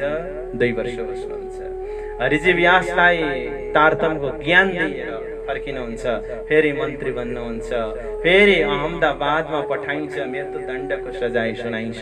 त्यहाँबाट पनि निवृत्त भएर दिपबन्दर जानुहुन्छ र सद्गुरु महाराजको पुरानो शिष्य जयराम कंशराजीको घरमा बस्नुहुन्छ र उहाँलाई जाते स्मरण गराउनुहुन्छ। 2 वर्ष व्यतीत नहुँदै बाइजो महारानीको हरण हुन्छ, किनकि दिपबन्दरमा बाइजो महारानी पहिले आइसकेको हुनुहुन्छ। अब एउटा अगाडि बढ्ने नयाँ बहाना सुरु भयो। अगाडि बढ्नुहुन्छ, पाटन नबी पोर कच्छ मडैको पैये भुजनगर नलिया हुँदै हुँदै ठट्टानगर पुग्नुहुन्छ। ठट्टानगरमा चिन्तामणिजीको जागनी हुन्छ र ठट्टानगरमै अर्का एक विद्वानको जागनी हुन्छ जसको नाम हो लक्ष्मण सेठ। यो नामलाई हजुरले याद गर्नुहोला किनकि तपाईँ गीतक सुन्दै हुनुहुन्छ। अगाडि बढ्नुहुन्छ, मस्कत बन्दर जानुहुन्छ, अब्बासी बन्दर जानुहुन्छ, फेरि ठट्टानगर आउनुहुन्छ, नलिया विभिन्न ठाउँहरू हुँदै 1729 मा सुरत पुग्नुहुन्छ। सुरतमा श्री 5 महामंगलपुरी धामको स्थापना गर्नुहुन्छ लक्ष्मण सेठजी, जसलाई प्राणजी महाराजले नयाँ नाम दिनुभएको थियो लालदासजी। उहाँ पनि सुरतमा गएर प्राणजी महाराजसँग भेट भएर अगाडि बढ्नुहुन्छ। सुरतबाट अहमदाबाद, सिद्धपुर हुँदै हुँदै पालनपुर हुँदै हुँदै मेरता पुग्नुहुन्छ।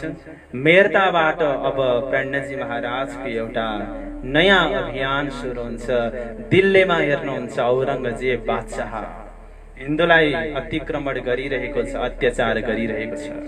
पहिले सद्गुरु महाराजले भन्नुभएको थियो शाकुण्डल र शाकुमार बाई आउनेछन्, राजा महाराज भएर उनीहरू बसेका छन्, किनकि मोल मिलावमा तिनीहरूको परातम हाँसिरहेको छ। उनीहरूलाई जगाउनु पर्छ, शाकुमारलाई कत्यपबाट जगाउनु पर्छ अनि शाकुण्डललाई वेदबाट जगाउनु। अब यो वचनलाई शिरधार्य गर्दै गर्दै औरंगजेब भित्रको शाकुमार बाईलाई जगाउन भनेर अनेक प्रयत्न गर्नुहुन्छ। दिल्लीका गल्ली गल्ली भौतारिनुहुन्छ। उहाँलाई अनेक प्रकारका षड्यन्त्रहरू गरिन्छन्। ती अप्ठ्यारो परिस्थितिहरू पार गर्दै गर्दै अगाडि बढ्नुहुन्छ। तर शाकुमार बाईको वासना जुन वजुदलाई धारण गरेर बसेको थियो, त्यो वजुद चाहिँ शरीयतमा जकडिएको कारणले गर्दाखेरि त्यो शरीरलाई बदलिएर आफ्नो सुरता भावमा आउन असम्भव रह्यो। यानी कि शाकुमार बाईको जागनी परोक्षमा मात्रै भयो, प्रत्यक्षमा हुन सकेन। 12 मोमिनको माध्यमबाट सन्देश पठाउनुहुन्छ। यद्यपि शरीयतमा जकडिएर भए तापनि उहाँको भित्रको शाकुमार बाईको वासनाले इमाम मेहदी आखरी जमानेका खाबन्द प्रकट भइसक्नु भएको छ, क्यामतको घडी आइसकेको छ भन्ने कुरालाई स्वीकार गरेर 3 पटक आशा जमाउनुहुन्छ। त्यो नै उहाँले कबुल गरेको एउटा प्रमाण हो। अपरोक्ष ढङ्गबाट आउन सक्नु भएन, परोक्ष ढङ्गबाट आउनुभयो। यद्यपि आउनुभयो, अगाडि बढ्नुहुन्छ। प्राणजी महाराज कामापाडीबाट आमेर सागनेर हुँदै उदयपुर पुग्नुहुन्छ। उदयपुरमा आग्राबाट बाइजू महारानी पनि सुन्दर साथहरूको टोली लिएर जानुहुन्छ। ती 12 मोमिनहरू पनि बिस्तारै बिस्तारै आउन थाल्छन्। अब नयाँ मण्डान सुरु हुन्छ, किनकि दिल्लीमा पुगे पछाडि त्यो छुटेको थियो। नयाँ चर्चा सुरु हुन्छ। उदयपुरमा राज सिंह राणालाई सम्झाउने प्रयत्न गर्नुहुन्छ, तर अयोग्यता नजर आए पछाडि उसलाई पनि छोडेर अगाडि बढ्नुहुन्छ। फकिरी वस्त्र धारण गर्नुभएको छ, आफूसँग भएको जाय जेथा सुन्दर साथलाई वितरण गर्नुभएको छ। मन्दसुर जानुहुन्छ। मन्दसुरबाट पनि अगाडि बढ्नुहुन्छ। सीतामौ नौलाई हुँदै हुँदै उज्जैन जानुहुन्छ। फेरि नौलाई, नुनुरे, बुडानपुर हुँदै औरंगाबाद जानुहुन्छ। भावसिंह हाडालाई सम्झाउने प्रयत्न गर्नुहुन्छ, तर ऊ जागृत हुन सक्दैन। जसमा जति अंकुर छ उसले प्राप्त गर्ने त्यति नै हो। फेरि औरंगाबादबाट अगाडि बढ्नुहुन्छ। विभिन्न ठाउँहरू पार गर्नुहुन्छ अनि उहाँ कहाँ पुग्नुहुन्छ? विक्रम सम्वत 1738 मा रामनगर पुग्नुहुन्छ। रामनगरमा 2 वर्ष बस्नुहुन्छ। उहाँले शाकुमार बाईको त पहिचान गरिसक्नु भएको छ, तर शाकुण्डलको पत्ता अझैसम्म पनि लागेको छैन। शाकुण्डल बाईलाई जागृत गर्नको लागि अब उहाँले अनेक प्रयत्न त्यहाँनिर गर्नुहुन्छ। यद्यपि एउटा माध्यम उहाँले त्यहाँ पाउनुहुन्छ। के त भन्दाखेरि देवकर्ण भाइसँग उहाँको मिलन हुन्छ। देवकर्ण भाइ राजा छत्रसालको भतिज हुनुहुन्थ्यो। अरे यस्तो कुरा त मेरो काकाले पनि गर्नुहुन्छ। प्राणजी महाराजले एउटा शक्तिशाली राजाको जरुरत थियो अनि राजा छत्रसाललाई समर्थ योग्य गुरुको जरुरत थियो। छत्रसाललाई त्यो सन्देश पठाउनु भएर अगाडि बढ्नुहुन्छ। गडा हुँदै प्राणजी महाराज अगाडि बढ्नुहुन्छ र लालदासी लगायतका केही सुन्दर साथीहरूलाई छत्रसाललाई पुनः सन्देश लिएर पठाए पछाडि छत्रसाल महाराजले प्राणजी महाराजलाई पन्नामा स्वागत गर्नुहुन्छ र अगाडि बढ्नुहुन्छ र विक्रम सम्मत 1740 मा पन्ना नगरीमा महामती प्राणनाथजी महाराज पदार्पण गर्नुहुन्छ। पन्नामा पुगे पछाडि धेरै प्रकारका वित्तकहरू हुन्छन्। राजा छत्रसालसँग भेट हुन्छ। चोपडाको हवेलीमा छत्रसाललाई महाराज पदले विभूषित गरिन्छ।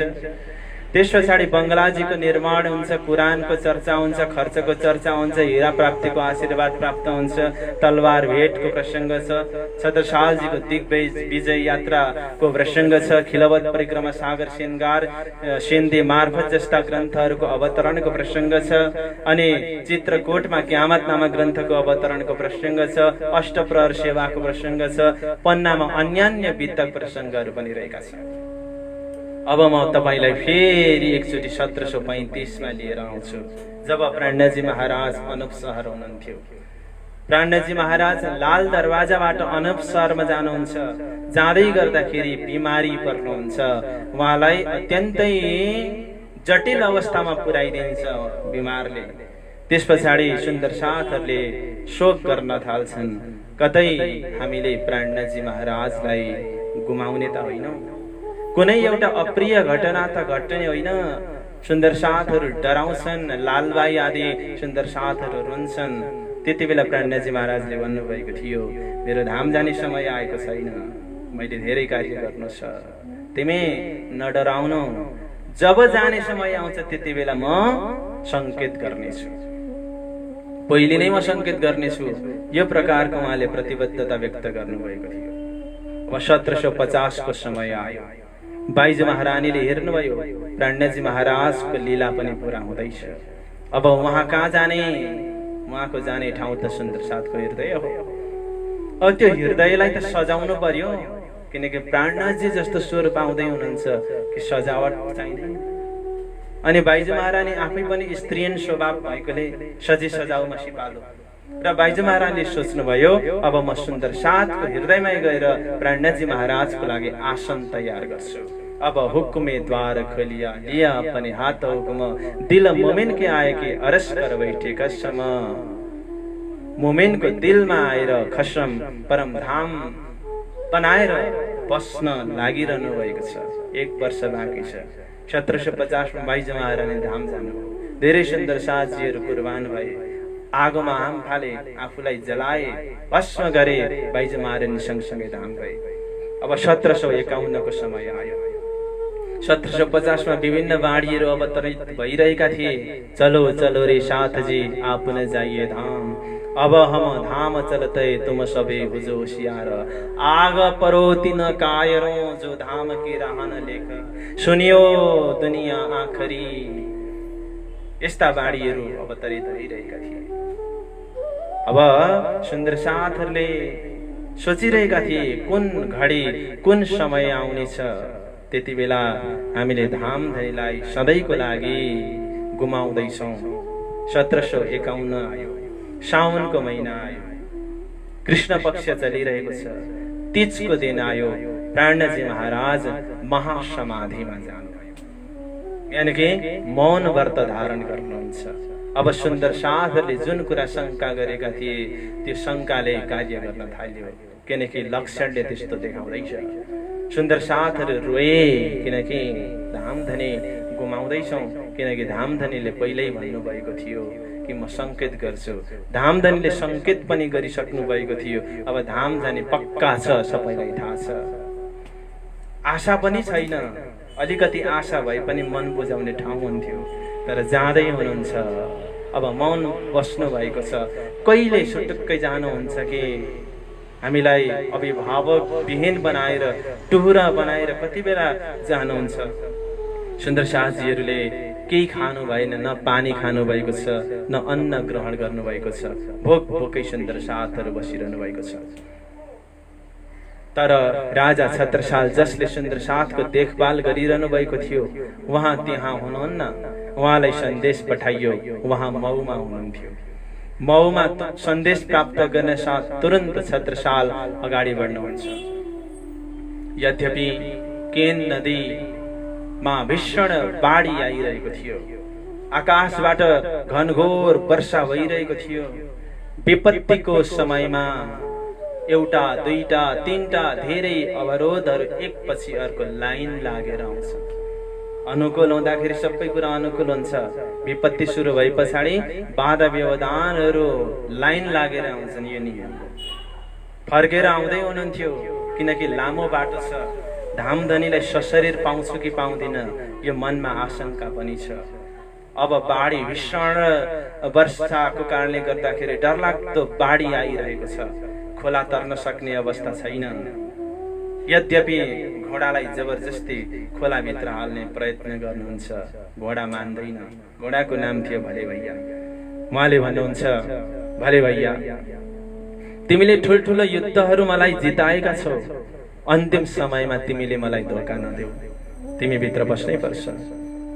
यद्यपि त्यो सम्भव थिएन। अब यति धेरै विरह आयो छत्रसाललाई कि यो अवस्थामा पनि मैले धामधनीलाई हेर्न नपाउने भए। थाहा छैन कहिले शान्त हुन्छ। विरह आयो, यद्यपि उहाँले धामधनी प्राण्डजी महाराजको स्वरूपलाई स्मरण गर्नुहुन्छ, तारत महामन्त्रको जाप गर्नुहुन्छ र भले भैयालाई भन्नुहुन्छ, अब तिमीले जसरी पनि मलाई पार गराउनै पर्छ। भले भैयामा पनि एक प्रकारको ताकत आयो, बिजुली चम्के जस्तो प्रचण्ड वेगमा ऊ भित्र पस्यो र बिजुली चम्के जस्तै तरिकाले त्यो घोडाले नदी पार गराइदियो। अब साँझको समयमा छत्रसालजी पुग्नु भएको छ। यद्यपि आज अर्कै प्रकारको माहौल छ बङ्गलाजीमा। सुन्दर साथहरू रोइरहेका छन्, बेहोस अवस्थामा बनेका छन्। धेरैजना त धाम गइसकेका छन् पहिले नै। अब छत्रसाल आउनुहुन्छ। छत्रसाललाई ठुलो आशा छ, अरू कसैलाई नटेरे पनि मलाई त पक्कै पनि प्राणजी महाराजले स्वागत गर्नुहुन्छ। मिलनको उत्कट चाहना छ, किनकि सधैँ पनि प्राणजी महाराजले छत्रसाललाई उठेरै राजा छत्रसाललाई स्वागत गर्ने गर्नुहुन्थ्यो। तर आज प्राणजी महाराजको अवस्था अर्कै छ। आँखाहरू एकोहोरा भएका छन्। छत्रसाल जानुहुन्छ, प्रणाम गर्नुहुन्छ, तर कुनै पनि प्रकारको प्रतिक्रिया दिनु हुँदैन। छत्रसाल भन्छन्, अरे प्राणजी धनी म आएँ। छत्रसाल म प्रणाम गर्दैछु हजुरलाई, एकचोटि त मेरो प्रणामलाई स्वीकार गरिदिनु। यद्यपि मौन हुन्छ प्राणजी महाराज। सुन्दर साथहरूतर्फ फर्केर भन्नुहुन्छ, अरे मेरो लागि मेरो धामधनीले केही शुभ समाचार सङ्केत छोडिदिनु भएको छैन? सुन्दर साथहरू पनि भन्छन्, बोल्दैन, किनकि त्यस्तो कुनै सन्देश थिएन। अझै विरह बढ्दै जान्छ। अनि उहाँले सोच्नुहुन्छ कि मैले मेरो दरबारमा प्राप्त गरेको मेरो धामधनीलाई अन्तिम अवस्थामा साथ दिन सकिन। मैले त मेरो गुरुजीलाई सधैँ छाया बनेर अप्ठ्यारो अवस्थामा साथ दिन्छु भनेर कसम खाएको थिएँ। जोन धामधनीले जाने के मूलधनी आंगना अपने सो घर आए हमारे। आफ्नो धामको अङ्गना जानेर धामधनी आफै आज मेरो घरमा आउनु भएर मेरो घरलाई उज्यालो बनाइदिनु भएको थियो। तर आज थाहा छैन किनकि मलाई किन यस्तो प्रकारको व्यवस्था गर्दै हुनुहुन्छ, मेरो कुन गल्तीको सजाय दिँदै हुनुहुन्छ, मलाई यस्तो तिरस्कार किन गर्दै हुनुहुन्छ, मलाई यो बहिष्कार किन गर्दै हुनुहुन्छ। मलाई विरहमा पनि तामस विरह आयो। अब मेरो बाँच्नुको कुनै अर्थ छैन। मैले बाँचेर पनि के गर्ने? जुन स्वरूपको प्रतापले गर्दा, आशीर्वादले गर्दाखेरि मैले ठुल्ठुला युद्धहरू जितेँ, पन्नालाई हिराले भरिदिएँ अनि प्रजाहरूलाई खुसी गर्न सकेँ, पिताजीको नाम रोशन गर्न सकेँ। आज तिनै धामधनी हुनुहुन्न त म किन रहनु? यो तरबार त दुष्टहरूको नष्ट गर्नको लागि भनेर उहाँले दिनुभएको हो। आज मभन्दा ठुलो पापी, मभन्दा ठुलो पातकी, मभन्दा ठुलो दुष्टहरू को हुन सक्छ? उहाँले तलवार निकालेर आफूलाई अन्त्य गर्ने प्रयत्न गर्नुहुन्छ। हातमा तलवार निकालेर आफ्नो शिरलाई उडाइदिने चेष्टा गर्नुहुन्छ। त्यति नै बेला प्राणजी महाराजले छत्रसालको हात पक्रिनुहुन्छ र भन्नुहुन्छ, छत्रसाल, यस्तो प्रयत्न तिमी नगर। यस्तो मूर्खता तिमी नगर, तिमी त अझै धेरै समय बाँच्नु छ, तिमीले सुन्दर साथको सेवा गर्नु छ, तिम्रो लीला पुरा भएको छैन, म जाँदैछु त म पछाडि अर्को एउटा अभिभावक चाहिन्छ प्रणामी समाजलाई, त्यो अभिभावक भनेको तिमी हो। तिमीले के सोचेको छौ कि म तिम्रो साथमा छैन? जब केन नदी पार गर्नलाई तिमी सकिरहेको थिएनौ, त्यति बेला पुल बनेर घोडालाई कसले पार गरायो? छत्रसाल महाराजको आँखा प्राणजी महाराजको पीठमा जान्छ कि प्राणजी महाराजको ढाडमा घोडा हिँडेको डाम त्यहाँनिर देख्नुहुन्छ, घोडाको टापको छाप देख्नुहुन्छ, अहिले पनि त्यो आलो नै थियो। तिमीसँग म एक पल पनि अलग भएर बस्न सक्दिनँ। सुन्दर साथजी, छत्रसाल महाराजको लागि महामती प्राणजी महाराजले आफ्नो ठुलो एउटा प्रहण मौन व्रत पनि तोड्नु भए त छत्रसाल महाराज कति प्यारो हुनुहुँदो रहेछ। अब सुन्दर साथहरूको चेहरामा अलिकति खुसी आयो, किनकि प्राणजी महाराजले बोल्नुभयो, उहाँको बोली सुन्न पाइयो। बिहानदेखि भोकै बसेका सुन्दर साथहरूलाई खानेकुराको व्यवस्था गरियो, छिटो मिठो रुखा सुक्खा सुन्दर साथलाई खुवाइयो, बालकहरूलाई खुवाइयो, वृद्धहरूलाई खुवाइयो। कतिपय सुन्दर साथहरूले खान सकेनन्, किनकि कहिले फेरि त्यो अर्को अशुभ समाचार सुन्नु पर्ने हो थाहा छैन। प्राणजी महाराजले आफ्ना मूर्धन्य शिष्यहरूलाई एउटा एउटा कामको जिम्मेदारी दिनुहुन्छ। राजा छत्रसाललाई भन्नुहुन्छ, राजा छत्रसाल, तिमीले सुन्दर साथको सेवा गर्नुपर्छ, तिमीले जागनीलाई अगाडि बढाउनुपर्छ। अनि यसो पनि भन्नुहुन्छ कि सुन्दर साथमा मलाई देख्नु, अनि सुन्दर साथपट्टि फर्केर भन्नुहुन्छ छत्रसालमा मलाई देख्नु, र म गए पछाडि मेरो आसनमा मेरो बाणीको पूजा गर्नु, बाणीलाई पधराउनु। जसरी लक्ष्मीप्रसाद देवकोटाले भन्नुभएको थियो, मेरा सम्पूर्ण ग्रन्थहरू जलाइदिए हुन्छ तर मुना मदन चाहिँ नजलाइदिनु। प्राणजी महाराजले भन्नुभयो कि मेरो बाणी, दिव्य बाणीहरूलाई नै परमात्माका अनमोल खजनाहरूलाई नै गादीमा राख्नु, पूजा गर्नु, यो परम्परा बसाउनु भन्ने हुकुम दिनुहुन्छ। र छेउमा अर्का मूर्धन्य शिष्य हुनुहुन्थ्यो केशवदासजी, उहाँलाई भन्नुभयो, ठाउँ ठाउँमा बाणी अवतरण भएका छन्, तिमीले एउटै जिल्द बाँधेर सङ्कलन गर्ने कार्य गर्नु। गुरु आज्ञा गरिएपछि उहाँले त्यो प्रस्तावलाई स्वीकार गर्नुभयो। अनि लालदासजी महाराज अगाडि बस्नु भएको छ र लालदासजी महाराजले भन्नुभयो, लालदास, आउँदो भावी पिँढीले पनि हाम्रो इतिहासलाई जानुन्, बुझुन्, पढुन्, त्यसकारणले तिमीले एउटा इतिहास ग्रन्थ तयार बनाउनु पर्छ, तिमीले एउटा वितकको रचना गर्नुपर्छ, तिमीले वितक रचना गर्नु। लालदासजी महाराज भन्नुहुन्छ, ठिक छ, हजुरको आज्ञालाई त म स्वीकार गर्छु, तर हजुरसँगको यात्रामा म विक्रमसम्म 1729 देखि सँगै छु, तर अगाडिको यात्रामा म साथमा छैन, मैले कसरी लेखौँ? त्यति बेला प्राणजी महाराज भन्नुहुन्छ, त्यसको चिन्ता नगर्नु, तिमी कलम बन्नु, लेखक म आफै बन्नेछु। यस्तो आज्ञा दिए पछाडि अब समय बित्दै गयो, चौथी तिथि आयो। चौथी तिथि प्रारम्भ हुन 2 घडी समय बाँकी थियो कि प्राणजी महाराजले यो शरीरको लीला पूरा गरिदिनु भयो। एउटा असहनीय विरहको आगो सुन्दर साथको हृदयमा दन्किन थाल्यो, किनकि भोलिदेखि कसले चर्चा गर्ने, भोलिदेखि कसलाई प्रणाम गर्ने, कसको आशीर्वाद लिने। घरमा आमा बुबा नहुँदाखेरि छोराछोरी घरमा बस्न नसके जस्तै अभिभावक विहीन बनेको छ पन्ना, अभिभावक विहीन बनेका छन् सुन्दर साथहरू। एउटा अपूरणीय क्षति भएको छ। अब त्यो क्षति, त्यो घाउ, त्यो फाटो कहिल्यै पनि टाल्लिनेवाला छैन। त्यो जरुरतलाई कसले पूरा गर्ने? धेरैजना सुन्दर साथहरू प्राणजी महाराज सँगसँगै कुर्बान हुनुभयो, उहाँहरू पनि सँगसँगै धाम जानुभयो। यद्यपि केशवदासजी, लालदासजी महाराज छत्रसाल आदि जान सक्नु भएन। उहाँहरूको हृदय कस्तो भयो होला। संसारमा पनि बस्न सकिँदैन, गरम तावा जस्तो लाग्न थाल्यो संसार। अब जाउँस् धामधनी सँगसँगै भने हुकुमले रोक्नु भएको छ। यस्तो छटपटाहटमा बाँचिरहनु भएको छ। अब प्राणजी महाराजको जुन शरीर छ दर्शनको लागि चौथी तिथिभरि राखियो बङ्गलाजीमै र पञ्चमी तिथिको दिन लगेर गुम्बटजीमा लगेर प्राणजी महाराजको शरीरलाई पधराइयो, पदार्पण गरियो प्राणजी महाराजको। त्यस पछाडि लालदासजी महाराजले वितक लेखन प्रारम्भ गर्नुहुन्छ, किनकि प्राणजी महाराजले हुकुम दिनुभएको थियो कि तिमीले वितक लेखन गर्नु।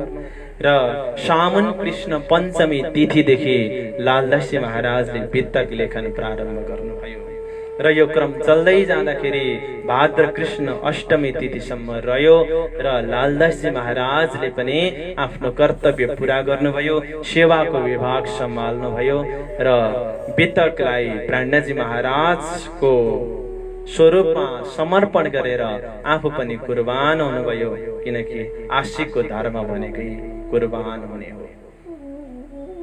तिनै लालदासजी महाराजबाट विरचित वितक ग्रन्थ आज हामी वाचन गर्न गइरहेका छौँ। त्यही समयदेखि वितकको परम्परा सुरु भयो।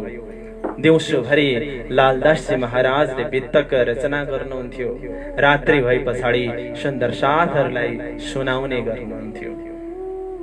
लालदासजी महाराजले वितकमा यस्ता हृदय विदारक कारुणिक घटनाहरूलाई लेख्न सक्नु भएन, किनकि कलमबाट शब्दहरू भन्दा आँखाबाट आँसुहरू ज्यादा आउँथ्यो। कागज भिज्थ्यो, त्यो काम नलाग्ने बन्थ्यो। कति पृष्ठहरू उहाँले त्यत्तिकै फालिदिनु भयो, किनकि ती कागजहरू अयोग्य बने पानी आँसुले भिजेको कारणले गर्दाखेरि। र संकेतमा आफ्ना बाणीहरू राख्नु भएको छ लालदासजी महाराजले। अब यस्ता लालदासजी महाराज को हुनुहुन्थ्यो र उहाँबाट विरचित वितक साहेब हामी अगाडि राखेका छौँ, हामी श्रद्धाले सम्मान गर्छौँ, पाठ गर्छौँ भने त्यसैको माध्यमबाट सुन्दर साथले वितक सुनाउँछौँ। लालदासजी महाराज को हुनुहुन्थ्यो त्यसको सानो परिचय अब हामी श्रवण गर्छौँ। लालदासजी महाराज पोरबन्दरका हुनुहुन्थ्यो।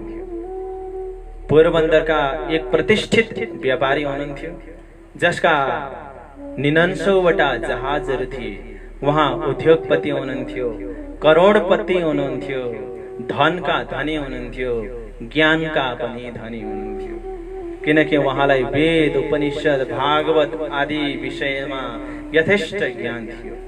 उहाँ भागवतका त प्रकाण्ड विद्वान नै हुनुहुन्थ्यो, किनकि उहाँले भागवतको टीका पनि रचना गर्नुभएको छ। यस्ता धनका पनि धनी, ज्ञानका पनि धनी, मनका पनि धनी लक्ष्मण सेठ जो उद्योगपति एक कुशल व्यवस्थापक हुनुहुन्थ्यो। उहाँको गोदाममा अनेक प्रकारका जहाजहरू बनिन्थे अनि सप्लाई गरिन्थे। व्यापारको सिलसिलामा उहाँ ठट्टानगर आउनुभयो। ठट्टानगरमा व्यापार गरेर बस्नु भएको थियो। विक्रम सम्वत 1724 महामती प्राणजी महाराज ठट्टानगर पुग्नुहुन्छ। त्यस पछाडि चिन्तामणिको जागनी हुन्छ ठट्टानगरमा। चिन्तामणिको जागनी भएपछि चर्चा सुरु हुन्छ। ब्रज राष्ट्र परम धामको चर्चा गर्नुहुन्छ प्राणजी महाराज। हीरा जता गए पनि चम्किन छोड्दैन, उज्यालोमा कमी हुँदैन। प्राणजी महाराजको चर्चाको रोशनी फैलिँदै गयो। यत्र तत्र सर्वत्र चहुदिश सुन्दर साथहरू आउन थाले। चर्चा श्रवण गर्ने मध्येका एक हुनुहुन्थ्यो चतुर्दासजी। चतुर्दासजी को हुनुहुन्थ्यो भन्दाखेरि लक्ष्मण सेठको सेवक पनि हुनुहुन्थ्यो। त्यहाँनिर काम गर्न जानुहुन्थ्यो, यता दुध पुर्याउने सेवा गर्नुहुन्थ्यो। चिन्तामणिजीकोमा बसेर प्राणजीको मुखारविन्दबाट वर्षिएको अमृत बाणीहरूको आस्वादन पनि गर्नुहुन्थ्यो उहाँ। अनि उता लक्ष्मण सेठकोमा गएर कथा पनि श्रवण गर्नुहुन्थ्यो। लक्ष्मण सेठ यानि कि लालदासजी महाराजले के गर्नुभएको थियो त भन्दाखेरि आफ्ना कामदारहरूलाई पहिले कथा सुनाउनुहुन्थ्यो। 1 घण्टा शास्त्र चर्चा गर्नुहुन्थ्यो अनि कार्यको जिम्मेदार दिनुहुन्थ्यो अनि हिँड्नुभन्दा अगाडि पनि 1 घण्टा सुनाएरै मात्रै पठाउनुहुन्थ्यो र शास्त्र चर्चा सुनिदिएको बाबतमा पैसा दिनुहुन्थ्यो। यस्तो एउटा युक्ति थियो उहाँको जागनीको, किनकि उहाँभित्र महान आत्मा, महान सुरता सवारी हुनेवाला छ, पात्रता पनि निकै मजबुत बन्ने रहेछ। अब चतुरदासले लक्ष्मण शेठलाई प्रश्न गर्नुहुन्छ, गुरुजी हजुरको मुखारविन्दबाट धेरै वर्ष कथा सुनियो, तर आज एउटा प्रश्न मेरो मनमा आएको छ, आज्ञा हुन्छ भने म भनौँ? लक्ष्मण शेठ भन्नुहुन्छ, भन। यो त कति राम्रो कुरा, सुन्ने मान्छेले प्रश्न सोधिदिए भने त पढाउने मान्छेको मन त झन् खुसी हुन्छ, सोध। त चतुरदासजी भन्नुहुन्छ, तपाईले जुन अखण्ड ब्रजराजको कुरा गर्नुहुन्छ, अखण्ड ब्रजराज अखण्ड भयो त्यो ठिक छ, शास्त्रको शब्द मान्नुपर्छ, तर अखण्ड भयो कहाँ? लालदासजी भन्नुहुन्छ, लालदासजी त पछि भन्नुहुन्छ, पहिले त लक्ष्मण शेठै भन्नुहुन्छ। लक्ष्मण शेठ भन्नुहुन्छ, ब्रजराज अखण्ड यति इजी क्वेसन, कति सजिलो क्वेसन सोधेको, यही भयो, यही धरतीमै, कहाँ हुन्छ? तिमी वृन्दावन गएको छैन, तिमी गोकुल गएको छैन, ब्रजराजलाई त्यही भयो, राज पनि त्यहीँनेर निधि वनमा भएको, अखण्ड त्यही भयो, अखण्ड भयो। खोइ त अखण्ड भएको देखिँदैन त, आज भोलि जाँदा रुख मात्रै देखिन्छ, रास्ता देखिँदैन। यो जाहेरी आँखाले कहाँ देखिन्छ? चतुरदास तिमी कस्तो कुरा गर्छौ? दिव्य दृष्टि चाहिन्छ, दिव्य दृष्टि त्यसलाई देख्न। अच्छा, दिव्य दृष्टि चाहिन्छ, त्यसो भने त तपाईसँग दिव्य दृष्टि होला, तपाईसँग दिव्य दृष्टि छ भनेपछि अब धक्का लाग्यो, दिव्य दृष्टि त छैन, ढाँट्नु त भएन, विद्वान भएर। अनि उहाँले सोच्नुभयो, चतुरदासजी तिमी त हिजोको चतुरदास त होइन, आजको अर्कै छौ, कहाँबाट आयो यस्तो कुरा? मुख त तिम्रो, यो शब्द त तिम्रो होइन भन्दा चतुरदासले भन्नुहुन्छ, महाराज एकजना सन्त आउनु भएको छ ठट्टानगरमा नयाँ नयाँ, उहाँको चर्चा यस्तो अद्भुत हुन्छ कि प्रश्न सोध्ने ठाउँै हुँदैन, उल्टो अनेक प्रकारका प्रश्नहरू आफै उब्जिन्छन्, आफै उत्तर मिल्छ, त्यस्तो व्यक्तित्व हुनुहुन्छ। को हुनुहुन्छ? उहाँको नाम के हो? उहाँको नाम प्राणनाथ महाराज हो। प्राणनाथजी कहिले सुनेको नाम होइन, किनकि धेरैजना शास्त्रसँग शास्त्रार्थ गरेर पछाडि सक्नु भएको थियो लक्ष्मण शेठले। कडा स्वभावको हुनुहुन्छ लक्ष्मण शेठ, फेरि एकदम कडा स्वभावको। त्यसो भने मलाई लिएर जाए अहिले नै। चतुरदासी भन्नुहुन्छ, माफी चाहन्छु, अहिले म लान सक्दिनँ, किनकि गुरुजीको आज्ञा छैन। तिमी त उताको पार्टीको पो भइसक्यौ, ठिकै छ, त्यसो भने मलाई पनि लैजाऊ। अनि चतुरदासजीले सोध्नुहुन्छ कि एकजना सन्तले दर्शन गर्ने इच्छा राख्नु भएको छ। प्राणजी महाराज भन्नुहुन्छ, अहो यो त कति राम्रो कुरा, अहिले नै लक्ष्मण शेठजीलाई बोलाएर ल्याइहाल, हामी एकअर्काको दर्शन गर्नेछौँ। किनकि प्राणजी महाराज एकदम विनम्र स्वभाव, मृदुभाषी, सबैलाई सम्मान गर्ने, जसले 1 महिना हरिजी व्यासजीलाई माथि राखेर तल बसेर चर्चा श्रवण गर्नुभएको थियो। त्यस्तो झोक्न सिपालो, अङ्कुरमै झोक्ने विशेषता लिएर आउनु भएको थियो, त्यो कुनै आर्टिफिसियल क्वालिटी पनि होइन। अब मान्छेले रोके, लक्ष्मण शेठलाई त नबोलाउनु प्रभु, तिनी ठिक मान्छे छैन, उनले यदि शास्त्रतमा जिते भने त गाउँ निकाला गरिदिन्छन्, त्यस्तो मान्छे छ। प्रणजी महाराज भन्नुहुन्छ, त्यसको लागि म तयार छु, म गाउँ निक्लिनै पनि तयार छु, तर भेट चाहिँ कमसे कम होस् न। लक्ष्मण शेठ जानुभयो, चतुरदासजीले भेट गराउनु भयो। भेट गराएपछि प्राणजी महाराजको चर्चा चलिरहेको थियो। उहाँले ब्रजराजको यस्तो गहन विषय त्यहाँनिर चर्चामा प्रस्तुत गर्नुभयो। 4 घडी समयमा नै लक्ष्मण शेठको त आत्मा जागृत भयो। बोलो श्री प्राणनाथ प्यारी। 4 घडी समयमा आत्मा जागृत भयो, उहाँलाई इमान आयो, विश्वास आयो, तारतम मन्त्रबाट दीक्षित हुनुभयो। अब प्राणजी महाराजले लक्ष्मण सेठको नाम बदलिदिएर लालदासजी राखिदिनु भयो। र आज हामी वित्तक साहेबको चर्चा गर्दा अथवा प्रणामी साहित्यको सन्दर्भमा कुरा गर्दाखेरि अथवा अग्रगण्य मूर्धन्य मोमिनहरूको स्मरण गर्दाखेरि लालदासजी महाराजको नामलाई 1 नम्बरमा लिने गर्छ। लालदासजी महाराज अब जागनीमा अगाडि बढ्नुहुन्छ। उहाँ कहाँ जानुहुन्छ? पोरबन्दर जानुहुन्छ, सुदामापुरी। त्यहाँनेर गएर जागनी गर्नुहुन्छ। त्यहाँ पनि विभिन्न प्रकारका विरोधहरू भए, विभिन्न प्रकारका लालछनाहरू आइलागे, किनकि नयाँ कुरा स्थापित जो गर्नु छ प्रश्नहरू त आउँछै आउँछ, बाधा व्यवधानहरू त आउँछै आउँछ। छिनो र घनको चोट सहने ढुङ्गा मात्रै मूर्ति बनेर पुजिन लायकको हुन्छ, यो सत्य हो। उहाँ अगाडि बढ्नुभयो। जब सुरतमा प्राणजी महाराजसँग उहाँको भेट हुन्छ, भेट हुनेमा पनि एउटा कारण छ कि उहाँका सम्पूर्ण जहाजहरू पानीमा डुब्छन्। उहाँ नौतनपुरीमा गएर बिहारीजीको दर्शन गर्ने लालसा लिएर अगाडि बढ्नुहुन्छ। तर बीचमा एउटा दज्जाल बसेर सुरत जा भन्छ 3 पटकसम्म। परमात्माको हुकुम नै त्यस्तै होला भन्ने लागेर सुरत जानुहुन्छ। र सुरतमा उहाँले एउटा हल्ला सुन्नुहुन्छ कि एउटा प्रकाण्ड दिव्य सन्त, समाजले त सन्त भनेरै चिन्छ, हाम्रो लागि धामधनी हो, तर अरूको लागि त एक सन्त नै हो। अहिले पनि त्यो परम्परा यहाँ कायमै छ। मानिसहरूले केवल सन्त मात्रै भनेर चिनेका छन्। धामधनी स्वरूप भनेर जबसम्म पहिचान हुन्छ नि, तब मोलमिलावमा परातम पनि जान्छ। एउटा दिव्य सन्त हुनुहुन्छ, उहाँको नाम के हो? प्राणनाथ। अरे उहाँ त मेरो गुरु हुनुहुन्छ। तुरन्तै निस्किनु भयो र प्राणनाथजी महाराजसँग भेट हुन्छ। विक्रम सम्वत 1729 मा लालदासजी महाराजको। अब निरन्तर अगाडि बढ्नुहुन्छ। अगाडि बढ्ने सिलसिलामा मेरतामा गएर 3 शब्द सुनेपछि पनि पहिलो नम्बरमा लालदासजीलाई सुनाउनुहुन्छ। लालदासजी, मैले त 3 शब्द सुने, ला इलाहा इल्लल्लाह मुहम्मद रसुलुल्लाह।